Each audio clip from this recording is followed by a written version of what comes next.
Sparks. That was the first thing I saw. Blue and orange sparks spitting from the severed end of the main audio cable. They hit the polished hardwood of the stage floor right next to the podium. The smell of burnt ozone and melting rubber immediately filled the air. In exactly 45 minutes, the biggest cultural award show in the state was supposed to go live. Thousands of elite guests were already taking their seats in the grand hall. Millions more would be watching the broadcast. And the primary feed to the line array speakers was completely dead, cut clean through.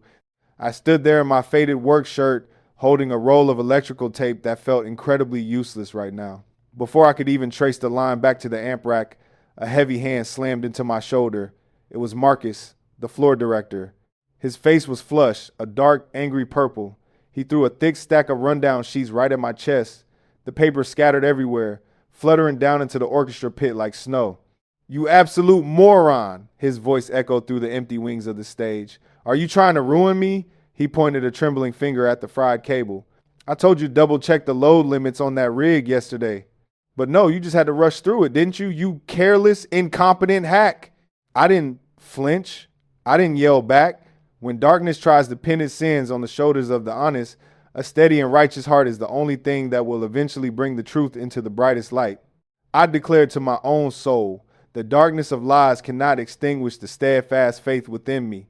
Hit that subscribe button to stand with resilient souls who bravely protect what's right.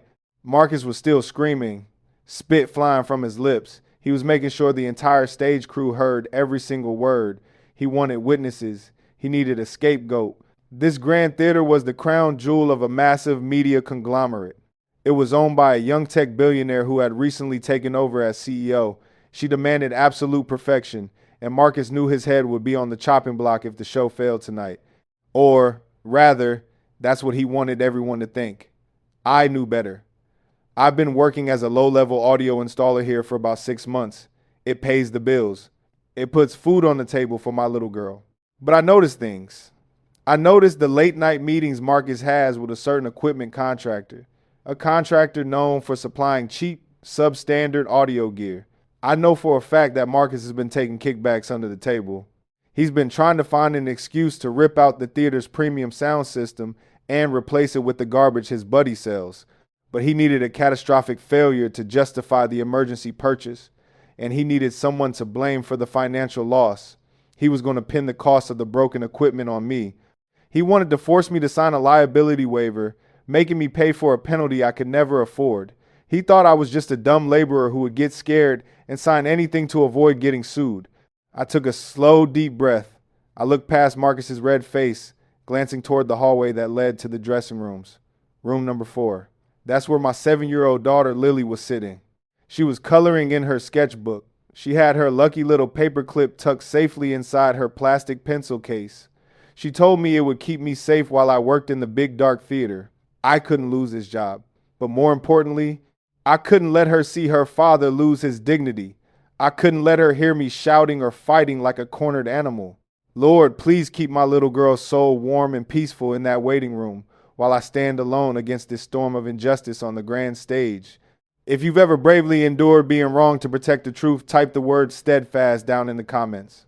Marcus aggressively grabbed my radio off my belt. "I'm calling security," he sneered. "You're done.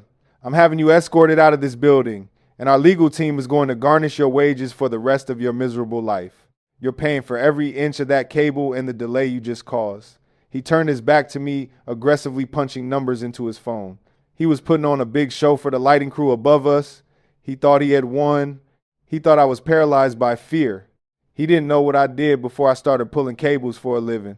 I didn't always wear a dusty tool belt. I spent 10 long years as a covert security scout for a private intelligence firm, analyzing sabotage, recovering deleted data, and tracing mechanical failures were my daily routines. I know the difference between a cable that burns out from an electrical surge and a cable that gets murdered. I stepped past Marcus. I knelt right next to the smoking wire. I didn't touch the cut-in. Instead, I reached into my cargo pocket and pulled out a small, modified frequency reader. It doesn't look like much, just a little black box with a digital screen. While Marcus was busy yelling into his phone about how I had ruined his life, I popped open the junction box on the floorboard. I bypassed the main breaker. I clipped the reader directly onto the circuit board's data logging pins. Modern high-end audio systems are smart. They log pressure, temperature, and voltage fluctuations down to the millisecond. The screen on my device blinked green. I pulled the system's raw log from the past 12 hours. A natural short circuit creates a massive, chaotic spike in temperature before the line fails, but this log shows something completely different. The voltage dropped to absolute zero in exactly zero point 0.2 seconds. No heat spike, no gradual wear. Just instant death. And it happened exactly at 2:14 a.m. last night, hours after my shift had ended. The pressure sensor data confirmed it. The cable was subjected to 800 pounds of mechanical pressure right before the signal died. Someone had taken a heavy-duty pair of bolt cutters to it in the middle of the night. I stood up, holding the reader in my palm.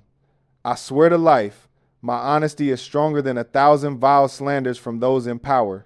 Do you think the dignity of a poor worker is worth more than the bowing of a liar? Leave a short, civilized comment below without abbreviations. Marcus finally hung up his phone. He turned around with a smug, victorious grin on his face. He had two heavy-set security guards flanking him now. He also held a clipboard with a freshly printed incident report. The paper basically said, "I admitted to gross negligence." "Sign it," Marcus ordered. He shoved a cheap pen toward my chest. "Sign it right now, pack your trash, and get out of my theater before I have these guys throw you onto the pavement." The clock was ticking. The show was going live in exactly 30 minutes. The entire production crew was staring at us, waiting to see if I would crack. I looked at the pen in his hand. Then I looked at the data on my screen. I wasn't going anywhere. Marcus jabbed the cheap plastic pen so hard against my chest it left a small ink stain on my faded work shirt. I said, "Sign it." He hissed, his breath smelling like stale coffee, cigarettes, and pure panic. The two heavy-set security guards stepped closer. One of them rested his hand firmly on his radio, while the other casually unclipped a pair of thick plastic zip ties from his belt. "Look, man," the taller guard muttered, giving me a quick, pitying look. "Just do what the boss says. Don't make this physical. You don't want to get locked up over a broken piece of wire. Think about your kid." I looked at the guard. He was just doing his job. He didn't know the guy he was protecting had orchestrated this entire disaster. "I'm not signing a confession for a crime I didn't commit," I said, keeping my voice completely steady and low. Marcus laughed. It was a harsh, nervous, ugly sound that echoed in the empty space around the podium. "Crime? It's incompetence. You blew the main feed. You ruined a multi-million-dollar broadcast." He turned to the guards, his face red with fake outrage. "Grab him.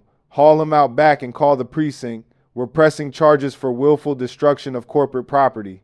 The guards moved in. One grabbed my left arm, his grip tight and unforgiving. I didn't resist. I didn't try to fight them off. I just tightened my grip on the small frequency reader hidden inside my pocket. If I fought back right now, there would be shouting. There would be a violent scuffle. And my daughter, sitting just down the hall in dressing room 4, would hear it. I wasn't going to let Marcus take my dignity, and I certainly wasn't going to let my little girl see her father dragged away like an animal. 10 minutes to air, a voice yelled in absolute panic from the production booth above us. The tension in the room was suffocating. Technicians were sprinting back and forth in the background, trying to reroute auxiliary cables, knowing full well it wouldn't be enough to power the main speaker array. The show was going to be an unmitigated disaster, and Marcus was staring at me with pure, unadulterated hatred, ready to throw me to the wolves so he could walk away rich. "Get this piece of trash out of my sight," Marcus spat, waving his hand dismissively. The guards yanked my arms back to march me out, and then the heavy acoustic doors at the very back of the auditorium slammed open. The sound echoed like a gunshot through the massive room. Everyone froze. The running technicians stopped in their tracks. The guards halted. Footsteps clicked against the marble aisle, sharp, rhythmic, and incredibly deliberate. It was Victoria Vance, the CEO of the media conglomerate, the tech billionaire who owned this theater, the broadcasting network, and the very ground we were standing on. She was flanked by 3 people in sharp tailored suits, 2 corporate attorneys, and a man who looked exactly like a federal investigator. Victoria didn't look frantic. She didn't look like a boss whose flagship awards broadcast was about to go dark in less than 10 minutes. She looked entirely, terrifyingly calm. Marcus instantly dropped his tough guy act. the color completely drained from his face, replaced by a sickly, desperate flush. He shoved the clipboard under his arm, pushed past the guards, and sprinted down the stage steps to meet her halfway down the aisle. "Miss Vance," he gasped, clearly out of breath and sweating through his collar. "I am so sorry you have to see this mess. We had a minor catastrophic technical failure. This installer here, he pointed a shaking finger right at me. He bypassed the safety limits." Blew the main line. "But don't worry, I've got security handling him right now, and I've already called my personal contractor to bring in a replacement rig." Victoria didn't even look at him. She walked right past him, her eyes fixed solely on the severed burnt cable resting on the stage floor. Marcus scrambled to keep up with her, practically tripping over his own feet. "It's entirely under control, I swear to you," he stammered, his voice cracking. "We'll have to delay the live broadcast by maybe an hour, but my guy has top-tier gear. It'll cost a bit of an emergency fee, but this idiot," he gestured to me again, "is signing a full liability waiver. We'll sue him for the difference. The company won't lose a dime." Victoria stopped at the edge of the stage. She looked down at the wire. Then she looked up at the security guards who were still gripping my arms. "Let him go," she said. Her voice wasn't loud, but it cut through the silence of the room like a frozen scalpel. The guards immediately stepped back, releasing my arms and stepping away from Marcus. Marcus swallowed hard, his Adam's apple bobbing. "Ma'am, with all due respect, he's a massive security risk. Marcus," she interrupted, finally turning her head to look him dead in the eye. "Do you know exactly why I bought this theater last month?" Marcus blinked, confused by the sudden pivot in conversation. For the prestige of the cultural awards?" "No," she said flatly, crossing her arms. "I bought it because the real estate was heavily undervalued and the previous management was bleeding money through corrupt backdoor vendor contracts. Contracts I've spent the last 3 weeks quietly investigating." Marcus physically took a step back, his mouth open, but absolutely no sound came out.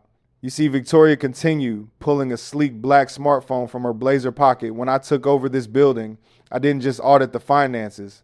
I upgraded the security infrastructure. I had my personal tech team install micro-infrared cameras in the catwalks and the hidden wings, blind spots the old management didn't know about. And certainly blind spots a floor director wouldn't bother to check before committing a felony." She tapped the screen of her phone. High above us, the massive 8K projection screen, the one meant to display the glowing names of the award winners, suddenly flickered to life. The entire auditorium gasped collectively. It was black and white night vision footage. The timestamp in the bottom corner read exactly 2:14 a.m. The video clearly showed the exact spot on the stage where we were currently standing. A figure walked onto the empty stage. He was holding a pair of heavy, yellow-handled industrial bolt cutters.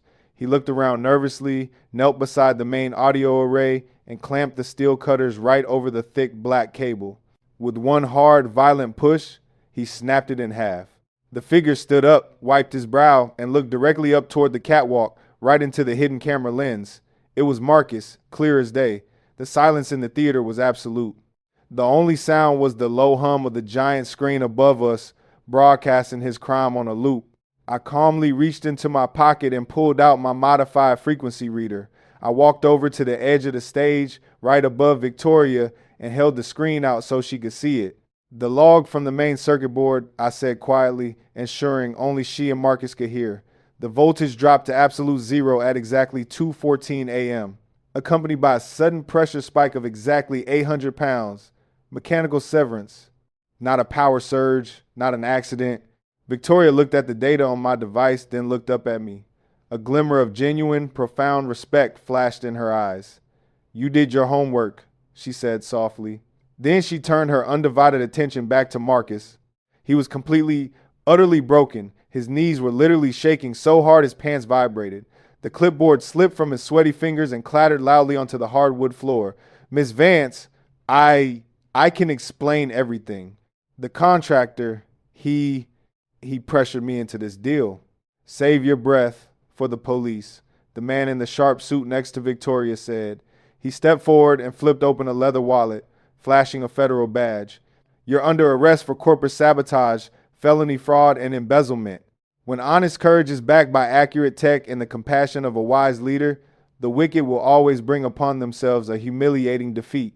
What do you think is the biggest lesson for those who cut corners and steal from their own team? Drop a comment below and share your thoughts.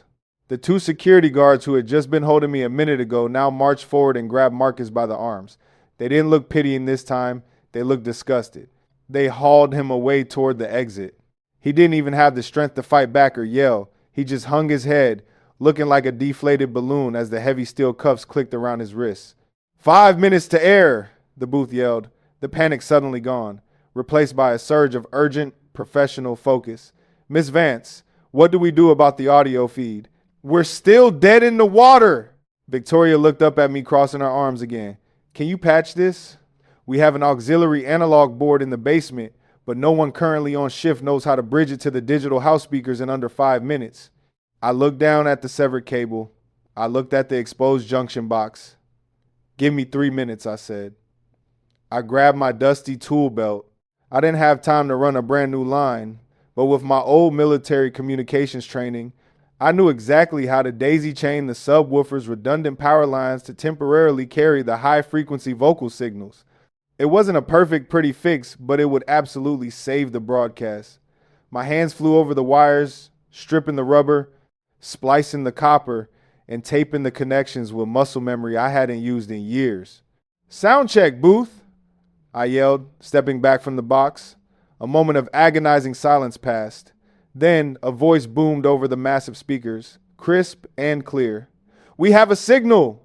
It's slightly dirty, but it's holding strong. We are green for live broadcast. The room erupted into spontaneous cheers. The lighting technicians hit the main stage lights, bathing the polished hardwood floor in a warm, brilliant, triumphant glow. The nightmare was officially over. Victoria walked up the stage steps and came over to me as I wiped the black grease off my hands with a rag. She didn't care about the dirt on my shirt. She extended her hand. I read your personnel file when you were hired, she said, shaking my hand firmly. 10 years in private intelligence? I thought it was incredibly strange you were pulling cables here for minimum wage, but seeing you work under this kind of pressure, I understand now. She smiled, a genuine warm expression. Marcus's office is currently empty. As of right now, you are the director of audio engineering for this entire media network. If you want the job, that is. Before I could even process the weight of her words, a tiny, familiar voice echoed from the side of the wing. Daddy! I turned around. Lily was standing by the heavy velvet curtain, holding her sketchbook to her chest. She had a massive, beaming smile on her face. She ran across the bright stage and threw her tiny arms around my legs. I immediately knelt down and hugged her tight, burying my face in her small shoulder. The familiar smell of crayons and cheap strawberry shampoo was the best thing I had ever experienced in my entire life. She pulled back, reached into her little plastic pencil case, and pulled out the tiny metal paperclip. See, she whispered, proudly slipping it over the collar of my work shirt. I told you my lucky clip would keep the bad things away.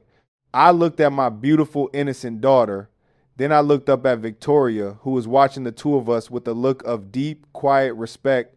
The heavy, suffocating darkness that Marcus had tried to drag me into was completely gone.